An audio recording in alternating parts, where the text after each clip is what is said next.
প্রধান শিক্ষক স্যার আবেদন করছি, তার সাথে আমাদের সহকারী প্রধান শিক্ষক আছে স্যার আবেদন।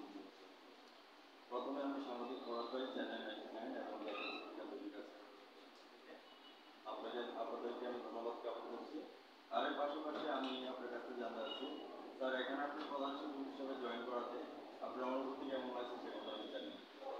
আমি সামাজিক পড়াশোনায় ধন্যবাদ আপনাদেরকে, অসংখ্য ধন্যবাদ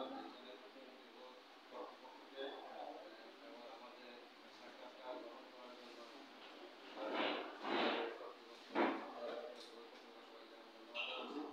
আসলে আমি এই স্কুলে প্রথম সহকারী শিক্ষক হিসেবে যোগদান করি 1994 সালের সেপ্টেম্বর মাসে।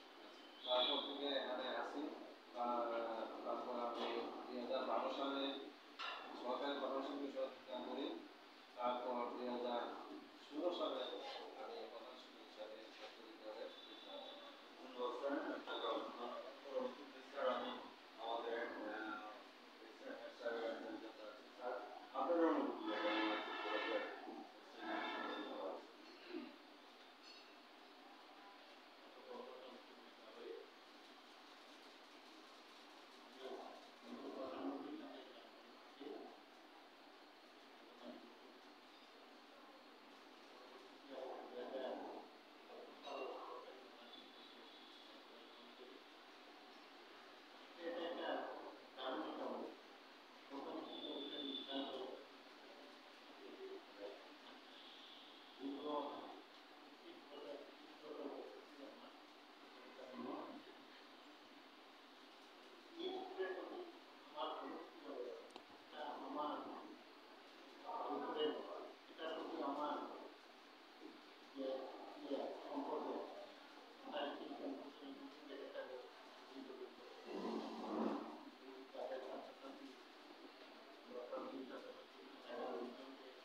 শিক্ষার্থী ভালো রেজাল্ট করছে, একজন শিক্ষক, অভিভাবক এবং স্টুডেন্টের কি ধরনের পারফরমেন্স থাকলে আমরা আলোকিত স্টুডেন্টের সম্মানিত আমাদের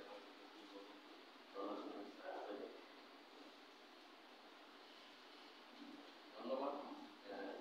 একজন শিক্ষার্থী ভালো রেজাল্ট করতে গেলে একজন অভিভাবক, শিক্ষক মণ্ডলী এবং শিক্ষার্থী তিনের সমন্বয় এবং বিদ্যালয়ের উপস্থিতি অত্যন্ত গুরুত্বপূর্ণ।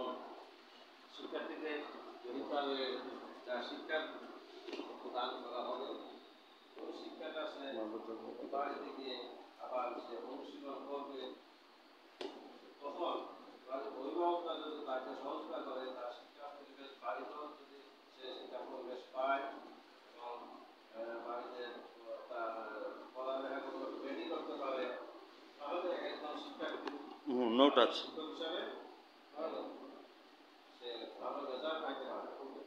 উদাহরণস্বরূপ আমি বলতে পারি, আমাদের বর্তমান উচ্চ বিদ্যালয় থেকে এই বছর বুয়েটে চান্স পেয়েছে একজন শিক্ষার্থী, বুয়েটে মেকানিক্যাল ইঞ্জিনিয়ার হিসেবে চান্স পেয়েছে একজন শিক্ষার্থী। সে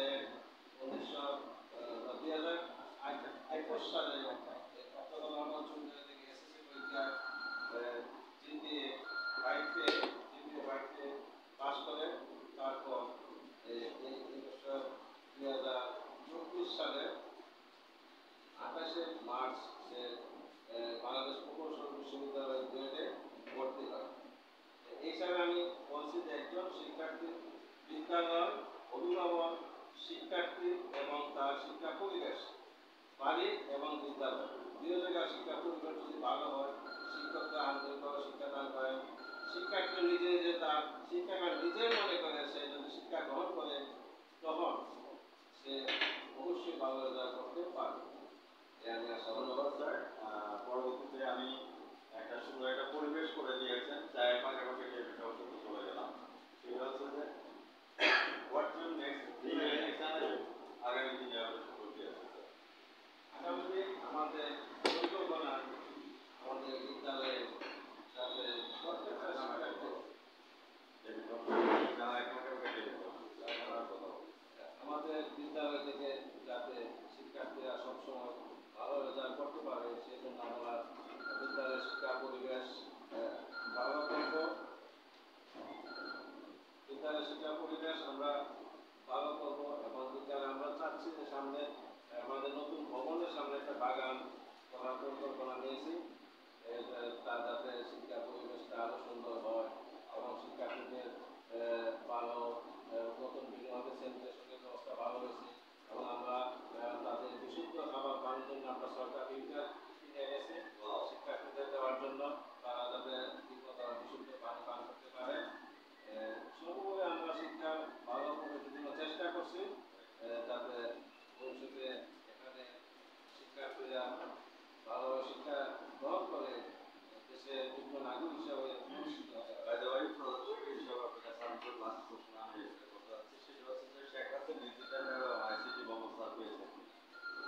আমরা শেখ রাসেল ডিজিটাল ল্যাব পেয়েছি। আমরা ডিজিটাল ল্যাবের মাধ্যমে শিক্ষার্থীরা আইসিটি সম্পর্কে জ্ঞান অর্জন করছে এবং আমরা আরো ভালো ভালো পরিকল্পনা নিয়েছে সামনে যাতে শিক্ষার্থীরা ওই ল্যাবের মাধ্যমে তারা আইসিটি সম্পর্কে ভালো জ্ঞান অর্জন করতে পারে। বিভিন্ন কোর্স আমরা করার পরিকল্পনা নিয়েছে।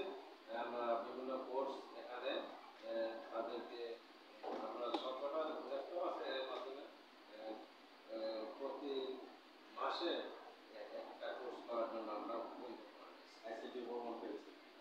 আইসিটি ভবন আমরা পাইনি, কিন্তু আইসিটি ল্যাব পেয়েছি। ল্যাবে আমাদের ভবনের 2 জায়গার মধ্যে ল্যাবটা আছে। ল্যাবের মাধ্যমে আমরা আইসিটি করতে পারি। সাংবাদিক আছে জাতি বিভিন্ন প্রধানমন্ত্রী মমতা বন্দ্যোপাধ্যায়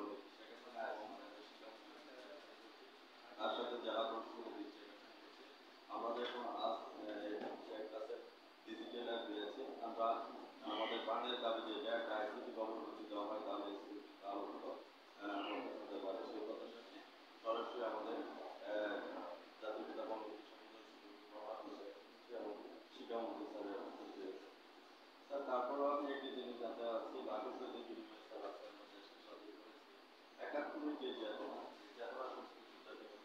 চ্যানেল মহান মুক্তিযুদ্ধের মাধ্যমে আমরা এই দেশকে স্বাধীন করেছি। এই দেশ কোনো মানুষের দেওয়া জিনিস নয়, এটা আমরা অর্জন করে নিয়েছি। দেশকে আমরা স্বাধীন করেছি, আমরা এই দেশের স্বাধীনতা রক্ষা করব এবং এদের স্বাধীনতার চেতনা আমরা বাস্তবায়িত করব। মুক্তিযুদ্ধের চেতনা ভিত্তিতে এই দেশকে আমরা গড়ে তুলব। আমরা বঙ্গবন্ধু স্বপ্নের সোনার বাংলা আমরা প্রতিষ্ঠা করব। আমরা এই স্বপ্ন নিয়ে এগিয়ে যাচ্ছি। বঙ্গবন্ধু শেখ মুজিবুর রহমানের কথা বলেছেন যে হাজার বছরের শ্রেষ্ঠ বাঙালি বাঙালি জাতির পিতা বঙ্গবন্ধু শেখ মুজিবুর উনি 7 মার্চ ভাষণ দিয়েছিলেন। এবারের সংগ্রাম আমাদের মুক্তির সংগ্রাম, এবারের সংগ্রাম আমাদের স্বাধীনতার সংগ্রাম। দীর্ঘ 41 বছর পর ইউনেস্কো কর্তৃক ওনাকে একটি ওয়াটার টেরিটরি করেছে। সেখানে আপনার অনুভূতি দেখেন হাজার বছর শ্রেষ্ঠ বাঙালি জাতির পিতা বঙ্গবন্ধু শেখ মুজিবুর রহমানের এটি একটি শ্রেষ্ঠ পাওনা বিশ্ব বিবেক এটি দিয়েছে। আমি এই জন্য বিশ্ববাসীকে ধন্যবাদ জানাই। আমার নেতা বঙ্গবন্ধুর একটি পাওনা ছিল, তিনি এটি অর্জন করেছেন তার যোগ্যতার বিনিময়ে। এই জন্য আমি বিশ্ববাসীকেও ধন্যবাদ জানাই। কুমড়ো ফুলে ফুলে মনে পড়েছে দাদাই পড়ে গেছে গাছটা আর আমি ডালের গুঁড়ি শুকিয়ে রেখেছি। ওকা তুই কবে আসবি, কবে ছুটি, চিঠিটা তার পকেটেই ছিল ছেঁড়া আর মাগো ওরা মনে তোমার পরিচয়ে গল্প শুনতে দেবে না। বলো মা তা কি হয়? তাই তো আমার আসতে দেরি হচ্ছে। তোমার জন্য নারিকেলের চিনি কেটে মুরগি ধানের মুরগি সেজে এইটা সেইটা কতটুকু